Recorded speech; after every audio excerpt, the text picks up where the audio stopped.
Voilà encore une visite, encore une découverte pour moi. Aujourd'hui, je vais vous montrer deux villes que j'ai jamais visitées encore et la première c'est ici. C'est pas du tout touristique, mais j'ai vu les photos et j'ai voulu venir voir ça.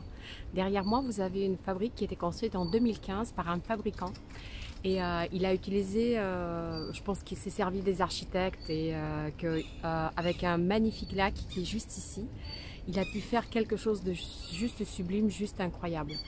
Et cette fabrique, elle sert toujours. Il y a une production à l'intérieur. Je vais vous montrer aussi de l'autre côté comment c'est. Malheureusement, c'est pas encore dans l'état, mais je crois que la ville est en train de se poser des questions, que ça peut vraiment devenir un point d'attirance des touristes. Désolée pour l'année de construction de la fabrique, c'est bien évidemment 1915, pas 2015. Bon, j'ai pensé dire une chose, j'ai dit autre chose, donc c'est 1915 bien évidemment. Et je suis bien contente de voir que je crois que là ils ont compris que ça peut être un endroit de loisir et ils sont en train de monter quelque chose. Je ne sais pas si que ça va être une terrasse ou quelque chose parce que franchement, s'ils retravaillent un peu cet immeuble de cette fabrique avec un joli lac qui est juste ici, c'est un endroit absolument unique et merveilleux de loisir que ça peut devenir pour cette ville, la ville de Viichuga. La fabrique, elle est juste magnifique. J'ai jamais vu un truc pareil de ma vie. En fait, c'est un énorme complexe de fabriques qui ont été construites bien avant la Révolution. Et même avec très peu de maintenance, très peu de travaux. Ces bâtiments continuent à être utilisés pour une production. Je crois qu'en ce moment, c'est des meubles qui sont en train de fabriquer là-dedans. Mais j'adore aussi la géométrie de l'architecture de cet édifice. Je sais que ça fait un peu bizarre comme monument ou pas monument, mais j'aime beaucoup cette ouverture des fenêtres comme ça. Je trouve ça très joli. Sur cette place de la ville qui est en train d'être construite, on peut vraiment reconnaître toutes les époques. Donc ici, vous voyez un panneau de mosaïque de l'époque soviétique. C'est la place centrale qui est en train d'être refaite. Ça, c'est un des monuments historiques d'avant-révolution. Après, vous voyez toute cette place qui est en train d'être refaite. Et le monument jaune que vous avez ici, c'est l'hôpital qui a été construit par le même fabricant que la fabrique que j'avais montrée tout à l'heure, Monsieur Konovalov. Et vous allez voir avec d'autres exemples que au début du XXe siècle, les fabricants de textiles en Russie, ils avaient un grand pouvoir, ils avaient pas mal d'argent, puisque la Russie, à cette époque-là, 20% de production, c'était justement la production de tissus. Et ben, je suis contente de voir, je pense dans une année ou deux, ça va être un plaisir de venir revisiter cet endroit. Je suis toujours dans la ville de Viichuga et vous voyez derrière moi une immense cathédrale absolument sublime. Je vais vous montrer de plus près. Et l'histoire de cette cathédrale est un peu tragique parce qu'elle a été construite par un autre fabricant d'ici. Le fabricant, son nom c'était Kokerev, à cause du décès d'une de ses filles. Donc sa fille, elle avait 19 ans et elle a essayé d'éteindre une bougie. Et avec un courant d'air, malheureusement, le feu de la bougie a incendié les habits de la fille. Et 5 jours après, elle est décédée à cause du fait que voilà, elle a brûlé avec ses vêtements. Donc, il a dédié cette église à la résurrection. Et cette église, elle a été construite en 3 ou 4 ans seulement. Et c'est absolument incroyable de voir un si grand monument ici dans une si petite ville, ce qui prouve que aussi, bon, ils avaient les moyens et heureusement, il est dans un état très bien et on va aller visiter ce qu'il y a à visiter. Donc vous voyez qu'elle est immense et c'est surtout les panneaux en mayolique qui sont très intéressants et qu'on voit ici. L'architecture, ils disent que c'est le style néo-russe. Mais j'ai jamais vu quelque chose comme ça. Parce qu'il y a quelques éléments pour moi de style néo-russe. Sinon, ils avaient juste étendu les lignes, je pense, pour obtenir ce grand volume de l'église.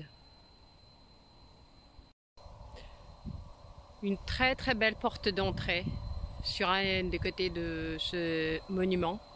Excusez-moi pour le bruit, mais je crois qu'il y a des travaux qui se passent, mais heureusement qu'il y a des travaux qui se passent.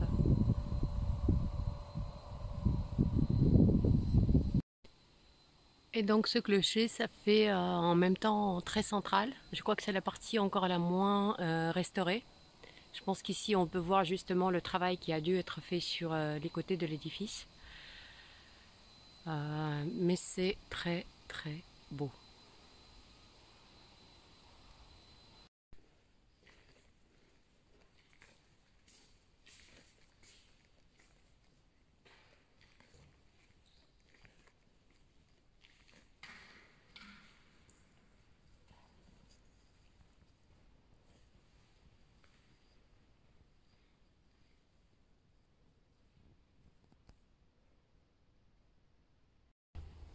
Donc la dame à l'intérieur, elle vient de me dire que tout ça, pratiquement tout ça, ça a été restauré parce qu'après la Révolution, presque tout a été détruit. Tout ce que vous voyez, c'est de la restauration. Un énorme travail qui a été fait, juste à part une fresque qui est d'origine, que je vais vous mettre ici.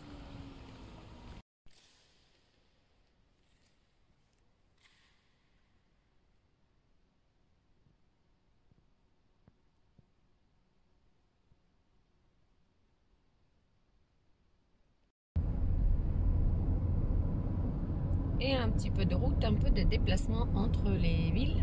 Donc j'ai quitté Viiķuka et je vais à la ville qui s'appelle Šūja. Bon, il n'y a pas que les forêts, il y a les villages et il y a des jolies plaines de temps en temps. Voilà, je suis arrivée à la ville de Šūja et ça c'est déjà un des édifices phares de cette ville.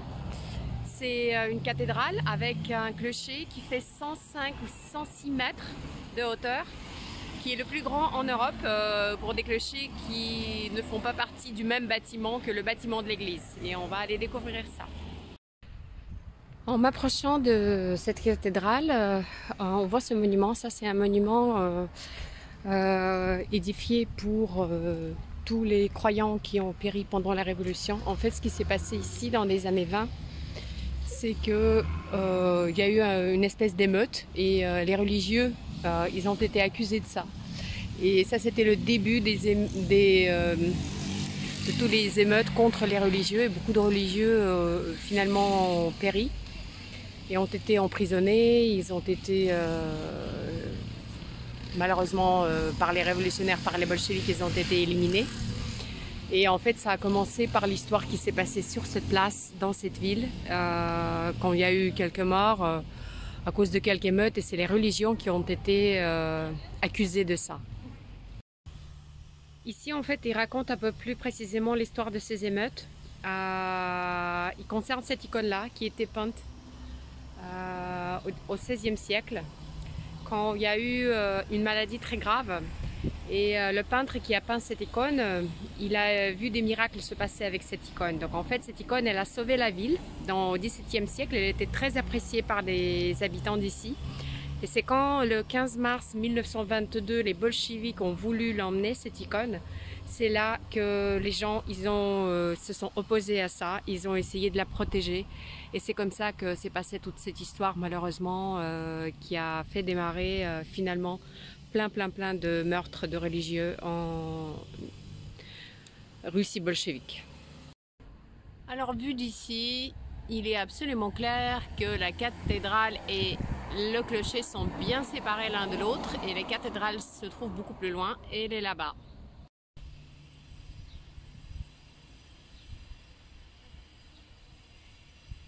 Très jolie cette cathédrale, avec des belles choses. On peut observer que c'est une petite ville charmante, avec plein de monuments différents, différentes époques. Là, tout ça pour moi c'est avant la Révolution. Là, ça c'est des années 50. Là-bas, on peut apercevoir un truc assez linéaire, constructiviste. La grande cathédrale qui est là. Un mélange sympa, très calme. La région de la ville d'Ivanovo, comme c'était très industriel à cause de toutes ces productions de textiles, c'était devenu aussi un endroit où il y avait beaucoup de révolutionnaires. Donc par exemple dans cette maison, en 1923, il y a une pancarte qui dit qu'il y avait des révolutionnaires avec en chef M. Frunze qui ont fait leur réunion de bolcheviques, qui était leur dernière réunion de 1923. Mais bon, ça c'est plus joli. Donc j'ai découvert ici un petit marché improvisé, toutes sortes de fruits, de légumes, des belles tomates, voilà. Et ça, pour moi, c'est une aire piétonne qu'ils ont aménagée, sauf que comme il fait super chaud, il n'y a presque personne. Et il n'y a pas de café, ça c'est pas intelligent. Il y a un musée, là c'est marqué c'est un musée avec les colonnes là. Mais il n'y a pas de café, donc à mon avis avec les petites boutiques c'est pas suffisant pour que les gens restent. Je suis arrivée par cette rue piétonne de là-bas et ici je vois un cinéma qui s'appelle La Patrie, Rodina. C'est certainement à l'époque soviétique qu'il a été construit, une place comme ça. Mais cette place a gardé quelques maisons de l'époque d'avant-révolution, des maisons comme ça, et même on voit ça, c'est certainement, ça faisait partie des galeries marchandes d'avant les révolutions. Et d'ailleurs c'est marqué Gastinny Dvor, ça veut dire galerie marchande. On va continuer. Petite fontaine. On continue la petite balade, on est arrivé de là-bas et on va traverser un parc entouré également de bâtiments d'époques différentes parce que j'essaie d'arriver au musée de la ville qui est apparemment assez joli. Et le voilà, le bâtiment du musée fait dans le style dit néo-russe. Ce style était très populaire fin 19e, début 20e siècle. Et c'est vrai qu'il est joli. Pas très grand. Sur les photos, je pensais qu'il est un peu plus grand, mais il est assez compact. Et la poste constructiviste à côté.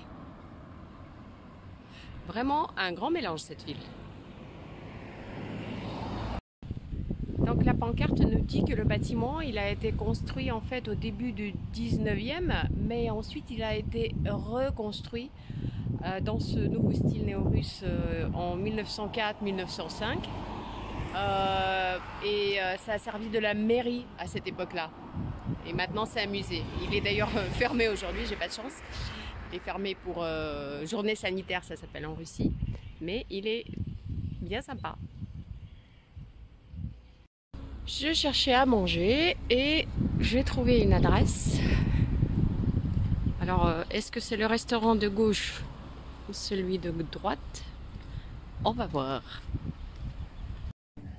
J'ai trouvé mon restaurant, je suis à table, je suis seule dans la salle. La limonade, ça fait du bien. Ça fait vraiment du bien. Bon, c'est très correct. Je pense que je suis arrivée entre les repas, il n'y a personne. J'ai trouvé sur TripAdvisor, j'espère que ça va être bien.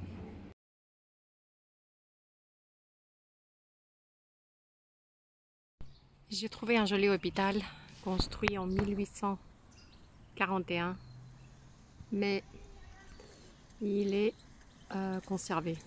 J'espère pour les travaux. Et la dernière chose que je voulais filmer ici, c'est ça, c'est la balance. Ça s'appelle la balance du marché de la ville. Ici, à l'époque, quand se faisaient les marchés d'avant la Révolution, les gens qui faisaient le marché, ils venaient pour peser leur commerce, leurs trucs. Et parce que c'est les seuls vrais qui nous restent en Russie, ce type d'architecture fait par un Italien très joli, Maricelli. Bon, je pense que je vais terminer ma vidéo. Désolée, il n'y a pas de connexion entre les deux. J'étais un peu fatiguée, j'ai fait une allergie au soleil. Là, je me sens beaucoup mieux. Je suis arrivée à Souzdal. Vous connaissez déjà Souzdal. Je pense que je ne vais pas faire de vidéo ici. Et merci de m'avoir encore suivi dans ce petit voyage. Bon, c'était peut-être pas mon endroit le plus préféré, mais j'ai découvert des choses et je les ai découvertes avec vous. Et à bientôt!